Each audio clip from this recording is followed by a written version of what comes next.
தாலுக்கால கஷ்டப்படுறவங்க ரிப்போர்ட்டர்களுக்கு அடையாள அட்டை வேணும், கஷ்டப்படுறவங்களுக்கு அடையாள அட்டை வேணும் சொல்லிட்டு தான் நாங்க கோரிக்கை வச்சோம். இது வந்து நாங்க ஒரு 4-5 மாசத்துல எலெக்ஷன் வரப்போது 5 வருஷம்.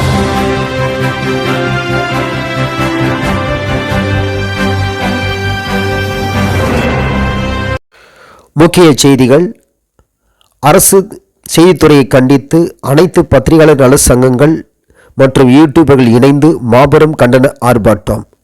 ரிப்போர்ட்டர்களுக்கு அரசு அடையாள அட்டை வழங்க கோரியும், யூடியூபர்களுக்கு அதேபோல் அரசு அடையாள அட்டை வழங்கி நலவாரியத்தில் இணைத்திடவும், பத்திரிகையாளர் பாதுகாப்பு சட்டத்தை அமுல்படுத்த கோரியும் மாபெரும் கண்டன ஆர்ப்பாட்டம். சென்னை ராஜரத்னம் ஸ்டேடியம் அருகில் 500க்கும் மேற்பட்ட பத்திரிகையாளர்கள் யூடியூபர்கள் கலந்து கண்டனத்தை தெரிவித்தார்கள்.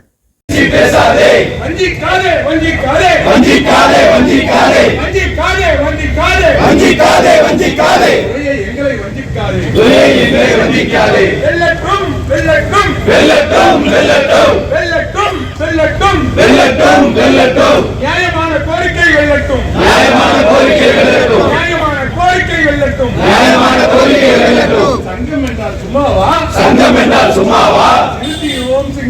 சிரிக்கிறோம் சிங்கமா? சங்கம் என்றால் சும்மாவா? சங்கம் என்றால் சும்மாவா? செய்தித்துறையே வெட்கக்கேடு. மாவட்டந்தோறும் எங்களுக்கு 3 காடு. திரும்ப பெறு. நல வாரியத்தை திரும்ப பெறு. நல வாரியத்தை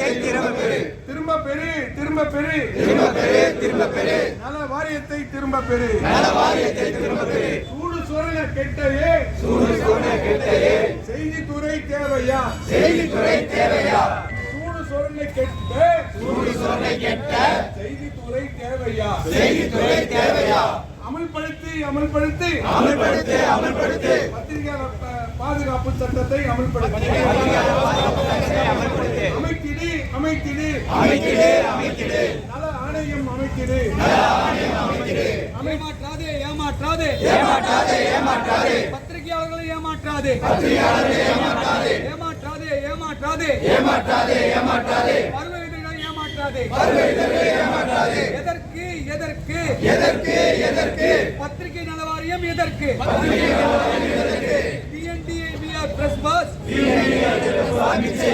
சிறியதை புறக்கணிக்கும் சென்னை பத்திரிகையாளர் மன்றம் எதற்கு?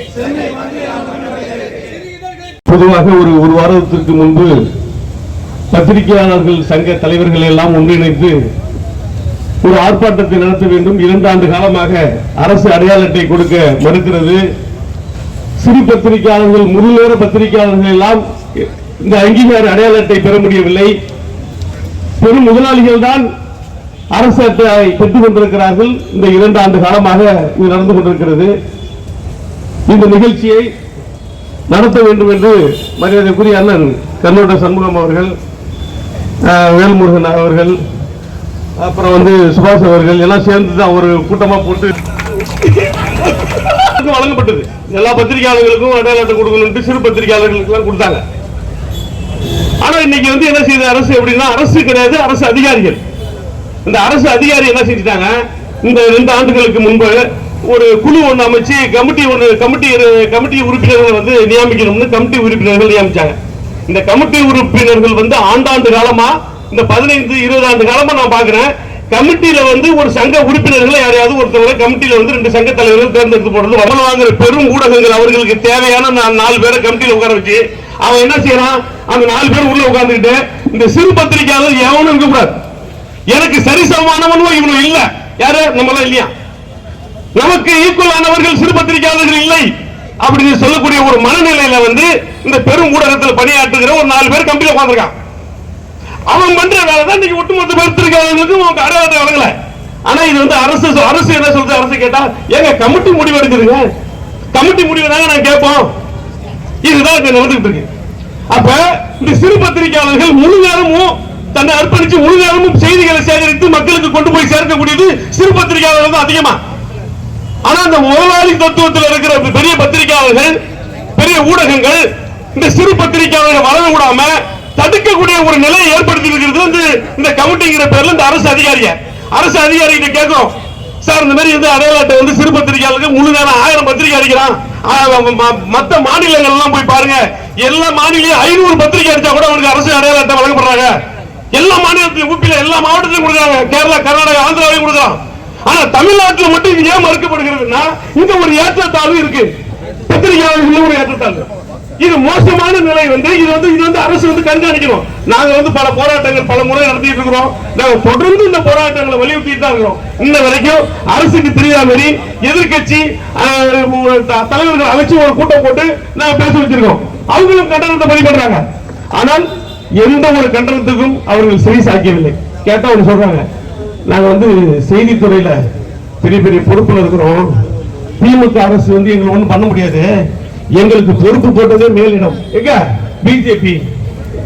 அப்ப என்ன நடக்குது அங்கேயே அரசுல அரசு துறையில என்ன நடந்துட்டு அங்கேயே ஒரு ஒற்றுமை கிடையாது. ஒரு செயல்பாடு என்ன செய்யலாம், அரசு அதிகாரிக்கு பிஜேபி தான் எனக்கு அதை நியமிச்சிருக்கு இந்த துறையில, ஜாயிண்ட் டைரக்டர், துணை டைரக்டர், இணை இயக்குனர். ஆனா எனக்கு தமிழ்நாடு அரசு போடணும்னு அவசியம் இல்ல. அப்ப தமிழ்நாடு அரசு அந்த சூழ்நிலை இருக்கு. அப்ப என்ன நடக்குது, தமிழ்நாடு அரசு என்ன கொள்கை நடந்துகிட்டு இருக்கு? அப்ப ஒரு அரசு அதிகாரி நியமிக்கிறது பெரிய அதிகாரி நியமிக்கிறது டெல்லியா? அப்ப டெல்லி இருந்தா நீங்க அரசு அதிகாரி நீங்க கேட்க மாட்டீங்களா?